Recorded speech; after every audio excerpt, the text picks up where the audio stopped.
कि देखिए मस्जिद है और मस्जिद ही रहेगी, इसको कोई छीनने वाला नहीं है। आपको वहाँ हरिहर मंदिर था, ना कोई हरिहर मंदिर है, ना कोई हरिहर मंदिर होगा। हम लोग भी याचिका डालने पर आ जाए तो फिर तो वो भी याचिका डालेंगे, हम भी याचिका डालेंगे, इनसे कोई फायदा तो नहीं होने वाला। देखिए सुप्रीम कोर्ट की प्रतिक्रिया जो है बहुत अच्छी है, बहुत सराहनीय है, बहुत ही स्वागत करने के लायक है।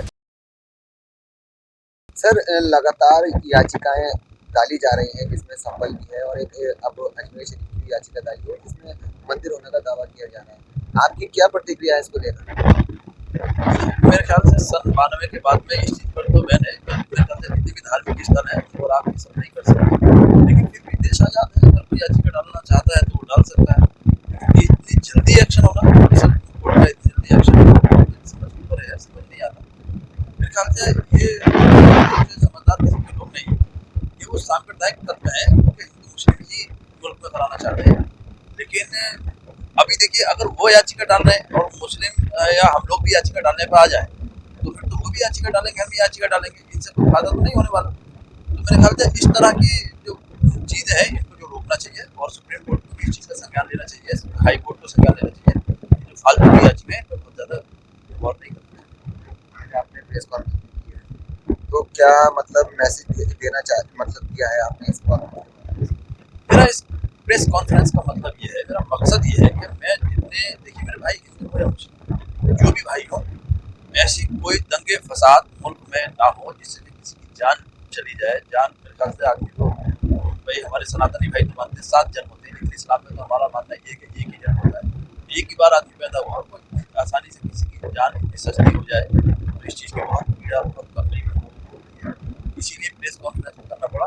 खास तौर से मेरी जो ये प्रेस कॉन्फ्रेंस है वो माननीय प्रधानमंत्री जी के लिए, माननीय राष्ट्रपति जी के लिए है। वो इस चीज़ पर बहुत ही गौर व फिक्र करें, इस चीज़ को बहुत ही ध्यानपूर्वक सोचें और देखें कि क्यों वहाँ से क्या फ़ायदा हो गया। अगर किसी ने याचिका डाली और उस पर सर्वे हुआ, फिर सर्वे एक बार हो जाता है, दूसरी बार सर्वे बिना लोगों को अपने मतलब भरोसे में लिए हुए आप सर्वे करने वहाँ जा रहे हैं, टीम जा रही है, पथरा होता है, वहाँ पुलिस फायरिंग करती है, गोली चलाती है, 5 लोगों की जान चली जाती है। तो हो सकता था उन 5 लोगों में कोई सांसद भी हो सकता था, कोई इंजीनियर भी हो सकता था, कोई अब्दुल कलाम भी हो सकता था, क्योंकि अभी तो वो बच्चे ही थे कम उम्र के। तो हमारे देश के लिए कोई एक अच्छा इंजीनियर, अच्छा साइंटिस्ट हो सकता था। तो इस तरह से किसी की भी जान इतनी सस्ती नहीं होनी चाहिए।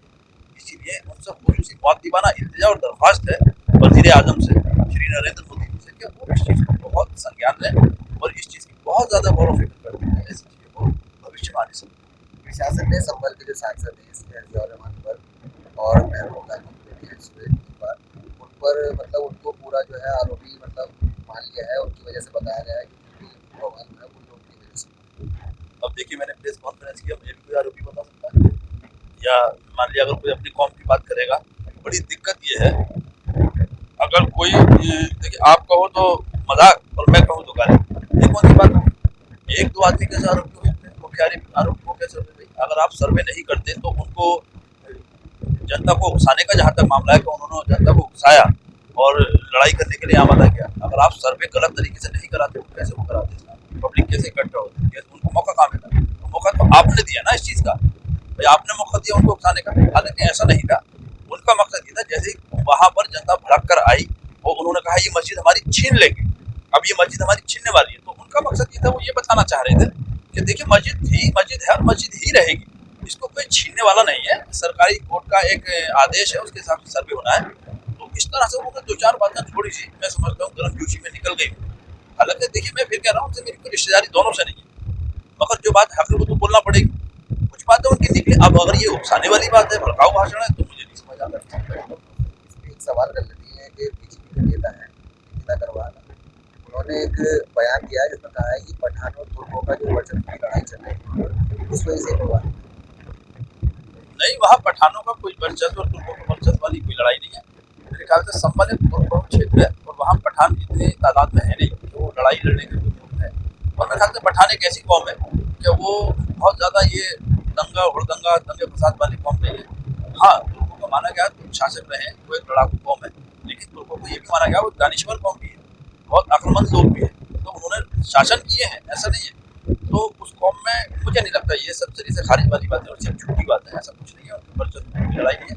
जो बीजेपी के नेता होंगे देखिए बीजेपी या कोई पार्टी, कांग्रेस हो, समाजवादी हो, जो भी पार्टी हो, इस चीज से हमारा कोई नहीं लेना देना। बीजेपी के नेता, कुछ जो छुटभइये नेता है ना, छुटभइये नेता, उनको लगता है कि हम माननीय मुख्यमंत्री के या माननीय प्रधानमंत्री जी के फेस पर कैसे आए, कुछ ऐसी छोटी मोटी हरकतें करें, बस ये उसी वजह से दंगा हुआ है।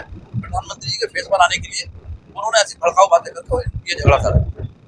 एक सवाल आपसे ये भी कर लेते हैं। आज ये मुरादाबाद क्षेत्र में शिवसेना है, वो वहाँ से परमिशन के साथ निकले थे, जिनको पुलिस ने रोक दिया। वो हरिहर मंदिर का जो हमें उन्होंने बताया, जो 25 साल से इस मांग को उठा रहा है, वहाँ पर हरिहर मंदिर है और वहाँ जल चढ़ाने की बात कर रहे हैं शिवसेना। देखिए वो भविष्य में भी ना सोचे, ना कोई वहाँ हरिहर मंदिर था, ना कोई हरिहर मंदिर है, ना कोई हरिहर मंदिर होगा, क्योंकि वहाँ मस्जिद थी, मस्जिद है और इंशाल्लाह मस्जिद ही रहेगी।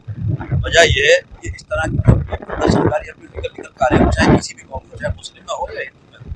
मेरे ख्याल से इससे पहले से ये चीजें नहीं हो रही थी, तभी तो मुल्क चल रहा था, अच्छा खासा कुछ दिक्कत नहीं आ रही थी। हमें देखना होगा रोजगार, हमें देखना होगा कारोबार, हमें देखना होगा मेडिकल कॉलेज, सब इन चीजों की अगर हम बात करें तो ज्यादा बेहतर है।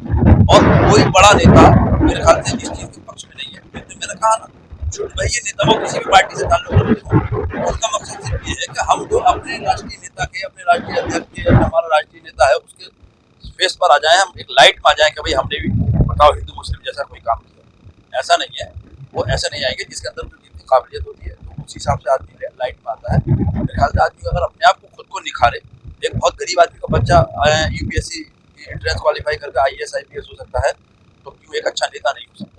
इसमें अमीरी का वो, ये इस तरह के भड़काऊ, क्या पहले लोग भड़काऊ दंगे कराते थे, भड़काऊ भाषण देते थे, या इस तरह के मंदिर मस्जिद करके ही लोग नेता बनते थे? ऐसा नहीं था, नहीं बनते थे ना। आज भी अगर हम चाहें अपनी इंसानियत के जरिए, लोगों का काम कराने के जरिए, लोगों की खिदमत करने के जरिए, लोगों को काम में आने के जरिए, अगर हम इस चीज के जराये पैदा करें और लोगों की खिदमत को अंजाम दें, तो मेरे ख्याल से सबसे अच्छे नेता। सुप्रीम कोर्ट का जो आज ये प्रतिक्रिया है, उसको किस तरह देखिए सुप्रीम कोर्ट की प्रतिक्रिया जो है बहुत अच्छी है, बहुत सराहनीय है, बहुत ही स्वागत करने के लायक है, और मेरे ख्याल से बहुत ही अच्छा एक फैसला है। अगर मैं यही तो सुप्रीम कोर्ट से ये दरख्वास्त करना चाहूँगा, माननीय सुप्रीम कोर्ट से, आगे भी इस तरह की दखल अंदाजी ऐसे मामलों में माननीय सुप्रीम कोर्ट की होनी चाहिए, क्योंकि देश में आग जलने जैसे कोई काम ना हो, ऐसे कोई जो सांप्रदायिक तत्व है उनको ऐसी हवा ना दी जाए। तो माननीय सुप्रीम कोर्ट का अगर दखल रहेगा तो मेरे ख्याल से ये बात नहीं। देखा तो मेरी बात है, मुस्लिम स्कॉलर मौलाना नाजिम असलम साहब से हो रही है। उनका सीधा सीधा कहना है कि जो सुप्रीम कोर्ट की प्रतिक्रिया आई है उसकी सराहना की है मौलाना नाजिम असलम साहब ने। फराज खान,